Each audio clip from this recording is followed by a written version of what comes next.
प्रिय विद्यार्थियों, नमस्कार। मैं रतन सिंह, राजनीति शास्त्र विभाग, वैश्य महाविद्यालय भिवानी, आपके साथ राजनीतिक दल की परिभाषा, विशेषताएं एवं कार्यों पर चर्चा करने के लिए उपस्थित हूँ। जैसा कि सर्वविदित है, वर्तमान युग प्रजातंत्र का युग है और प्रजातंत्र तथा राजनीतिक दल दोनों एक सिक्के के दो पहलू हैं। यानी कि प्रजातंत्र के बिना राजनीतिक दल और राजनीतिक दलों के बिना प्रजातंत्र संभव नहीं है। राजनीतिक दल की परिभाषा कई दृष्टिकोणों से की गई है, क्योंकि भिन्न भिन्न विद्वानों ने दल के संगठन, कार्यों एवं प्रकृति के आधार पर इनको परिभाषित करने का प्रयास किया है। एडमंड बर्क ने राजनीतिक दल की संगठन के आधार पर परिभाषा देते हुए लिखा है कि राजनीतिक दल व्यक्तियों का एक ऐसा समूह है जिसके सदस्य सामान्य सिद्धांतों पर सहमत हों और सामूहिक प्रयत्नों द्वारा राष्ट्रीय हित को प्रोत्साहित करने के लिए एकता के सूत्र में बंधे हों। प्रसिद्ध विद्वान गिलक्राइस्ट ने राजनीतिक दल की कार्यों के आधार पर परिभाषा देते हुए लिखा है कि राजनीतिक दल उन नागरिकों का एक संगठित समूह है जिनके राजनीतिक विचार एक जैसे हैं और जो राजनीतिक इकाई के रूप में कार्य करके सरकार पर नियंत्रण करने का प्रयत्न करते हैं। इसी क्रम में रॉबर्ट सी बोन ने राजनीतिक दल की संरचनात्मक परिभाषा देते हुए लिखा है कि राजनीतिक दल व्यक्तियों का एक ऐसा संगठन है जो अपने उद्देश्यों को सरकार पर औपचारिक नियंत्रण प्राप्त करके समाज में मूल्यों के आधिकारिक वितरण में प्राथमिकता के प्रकरण बनाने का प्रयत्न करता है। इस प्रकार इन परिभाषाओं से स्पष्ट हो जाता है कि राजनीतिक दल एक विशेष प्रकार का संगठन है जिसके विशिष्ट लक्षण होते हैं तथा यह विविध प्रकार के समूह संगठनों से मिलता जुलता हुआ होते हुए भी अपनी एक अलग पहचान रखता है। अतः स्पष्ट है कि प्रत्येक प्रकार का राजनीतिक संगठन राजनीतिक दल नहीं होता। राजनीतिक दल तो ऐसा संगठन है जो या तो अकेले या दूसरे राजनीतिक दलों के सहयोग से राजनीतिक सत्ता प्राप्त करना चाहता है। प्रत्येक राजनीतिक दल का पहला और प्रमुख उद्देश्य सत्ता प्राप्ति के लिए या सत्ता में बने रहने के लिए अन्य दलों, समूहों व संगठनों पर हावी होना है। इस प्रकार सत्ता प्राप्ति का यह उद्देश्य ही एक ऐसा लक्षण है जो राजनीतिक दल को अन्य गुटों से अलग करता है। यहाँ पर यह भी स्पष्ट करना जरूरी है कि सत्ता प्राप्ति के तरीके भी राजनीतिक दल की प्रकृति पर प्रभाव डालते हैं। अतः सत्ता प्राप्ति के लिए हर साधन का प्रयोग करने वाला समूह भी राजनीतिक दल नहीं कहा जा सकता। यहाँ पर प्रसिद्ध विद्वान ला पालोम्बारा तथा मायरन विनर ने अपनी पुस्तक political parties and political development में लिखा है कि एक समूह को राजनीतिक दल कहने के लिए उसमें 4 लक्षणों का होना अनिवार्य है।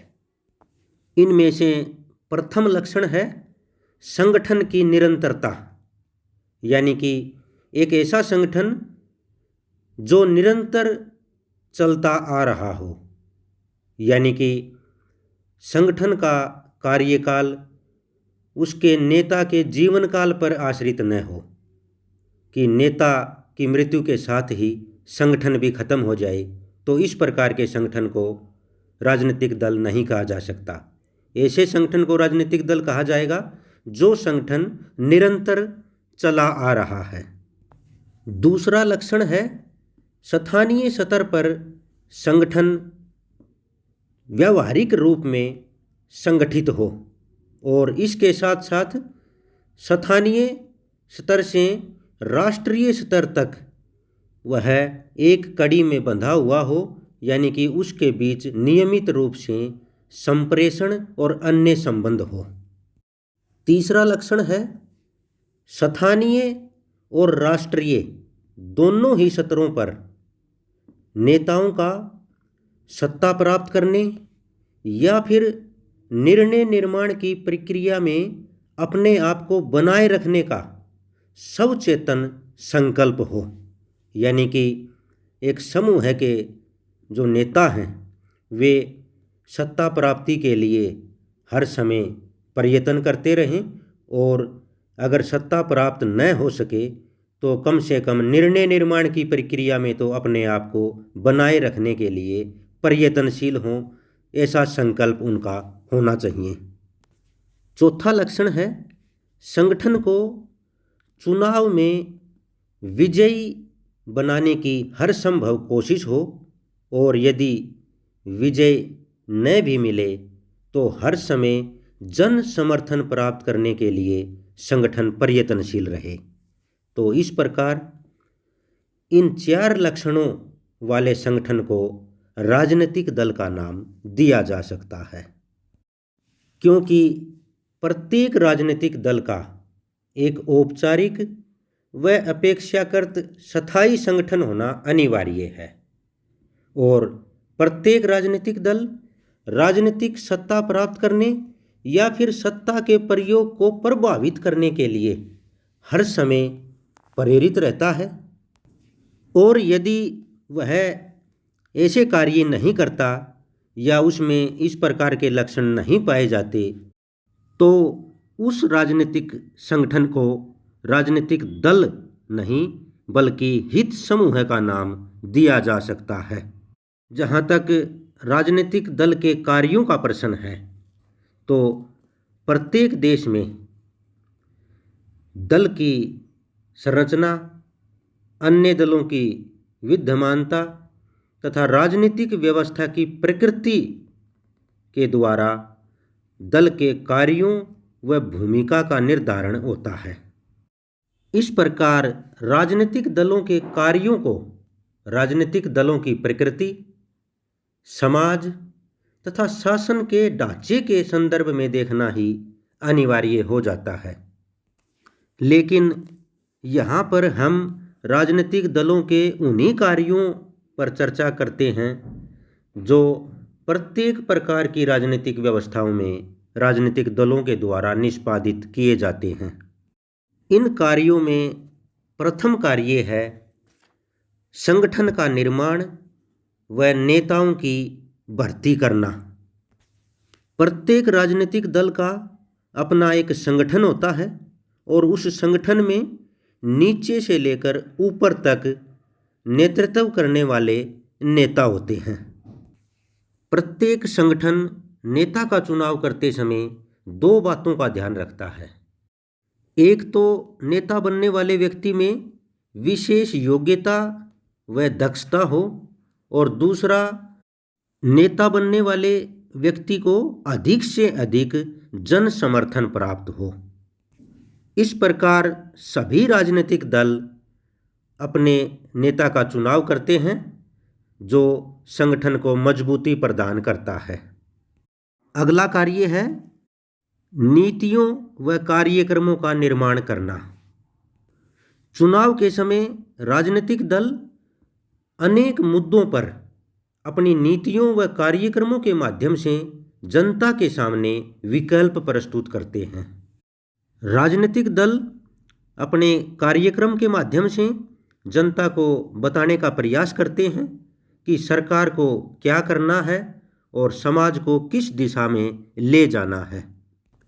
लेकिन यहाँ पर यह स्पष्ट करना भी जरूरी है कि चुनाव के बाद राजनीतिक दलों के द्वारा घोषित की गई अपनी नीतियों व कार्यक्रमों पर अमल करना उनके लिए बाध्यकारी नहीं होता है। राजनीतिक दलों का अगला कार्य है सरकार पर नियंत्रण व समन्वय स्थापित करना। दलों का कार्य केवल सरकार का निर्माण व शासन कार्य करना ही नहीं है, बल्कि विपक्ष में रहकर भी राजनीतिक दल शासन कार्य में सक्रिय रहते हैं और जनता को जागरूक करके सरकार पर एक प्रभावशाली नियंत्रण स्थापित करने का प्रयत्न करते हैं। अगला कार्य है समाज का एकीकरण करना। प्रत्येक समाज में अनेकों संगठन व समुदाय होते हैं जिनके अपने अलग अलग हित होते हैं।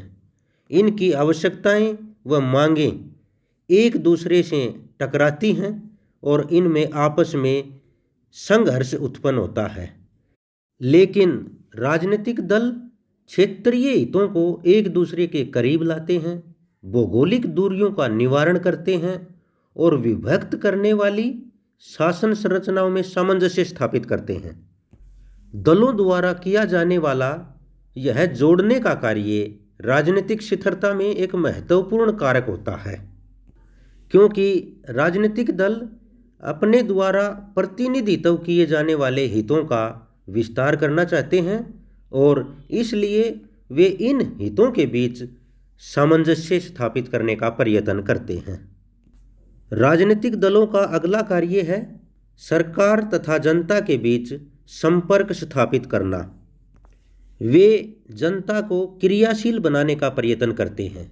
राजनीतिक दल जनता की मांगों को सरकार तक तथा सरकार के निर्णयों को जनता तक पहुंचाने का काम करते हैं। इस प्रकार राजनीतिक दल जनता और सरकार को जोड़ने वाली कड़ी बन जाते हैं। राजनीतिक दलों का अगला कार्य है चुनाव लड़ना और इसी कार्य के कारण इनको राजनीतिक दल का नाम दिया जाता है और चुनाव के माध्यम से ही राजनीतिक दल सत्ता प्राप्त करने का प्रयत्न करते हैं तथा जनता के लिए नीति निर्धारण का कार्य करते हैं। इसके अलावा राजनीतिक दल जनता को राजनीतिक शिक्षा देने का भी कार्य करते हैं और प्रजातंत्र में राजनीतिक दल ही एक ऐसे कारक होते हैं जो उदासीन से उदासीन व्यक्ति में भी राजनीतिक जागृति पैदा कर देते हैं। इसके साथ साथ जिन राजनीतिक दलों को चुनाव में बहुमत प्राप्त नहीं होता, वे दल विपक्ष की भूमिका निभाते हैं और सरकार को स्वेच्छाचारी बनने से रोकते हैं। यहाँ पर एक बात और स्पष्ट करने योग्य यह है कि राजनीतिक दल उदार विपक्ष से लेकर उग्र विरोध व स्थापित व्यवस्था को उखाड़ फेंकने के लिए कई बार आतंकवादी कार्य भी करने लग जाते हैं, जो कि किसी भी व्यवस्था के लिए बड़े हानिकारक सिद्ध होते हैं। इस प्रकार राजनीतिक दलों के इन कार्यों के विवेचन से स्पष्ट होता है कि सभी प्रकार की दल प्रणालियों में राजनीतिक दलों के कार्य एक जैसे ही होते हैं। हाँ, उनमें मात्रा में अंतर पाया जा सकता है, लेकिन प्रकारों में कोई अंतर नहीं होता।